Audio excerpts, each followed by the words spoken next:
আপনারা অনেকেই জানতে চেয়েছিলেন আপনাদের খামারে প্রচুর পরিমাণে মাছি এবং মশার উপদ্রব।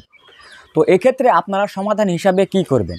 সাধারণত এক্ষেত্রে আমি সমাধান হিসাবে আমার খামারে যেই পদ্ধতিটা অবলম্বন করি, সাধারণত আমাদের খামারের লিটার যদি ভিজে স্যাঁতস্যাঁতে হয়ে যায়, তখন কিন্তু খামারে প্রচুর পরিমাণে দুর্গন্ধ উৎপন্ন হয়।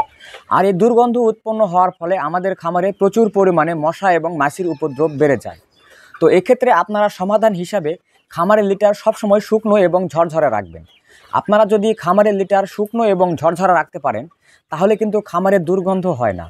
আর খামারে যদি দুর্গন্ধ না হয়, তাহলে কিন্তু খামারে মশা এবং মাছির উপদ্রব থাকে না। এছাড়াও আমরা যারা লিটারে মুরগি পালন করি, মুরগি যদি মলমূত্র ত্যাগ করে, তাহলে কিন্তু সঙ্গে সঙ্গেই এই মলমূত্র লিটার চুষে নেয়, যার ফলে কিন্তু খামার থাকে গন্ধমুক্ত এবং শুকনো। আর আপনারা যারা খাঁচায় মুরগি পালন করেন, এক্ষেত্রে হয় কি, মুরগিগুলো যখন মলমূত্র ত্যাগ করে, তখন কিন্তু মুরগিগুলোর মলমূত্র চুষে নেয় না, যার ফলে মুরগির ঘরে থাকে গন্ধযুক্ত। আর মুরগি ঘর যদি গন্ধযুক্ত থাকে, তাহলে কিন্তু মুরগির ঘরে প্রচুর পরিমাণে মশা এবং মাছির উপদ্রব বেড়ে যায়। এছাড়াও ভিডিও সম্পর্কে বিস্তারিত জানতে নিচের লিঙ্কে ক্লিক করুন অথবা খামার বাড়ি ইউটিউব চ্যানেল ভিজিট করতে পারেন।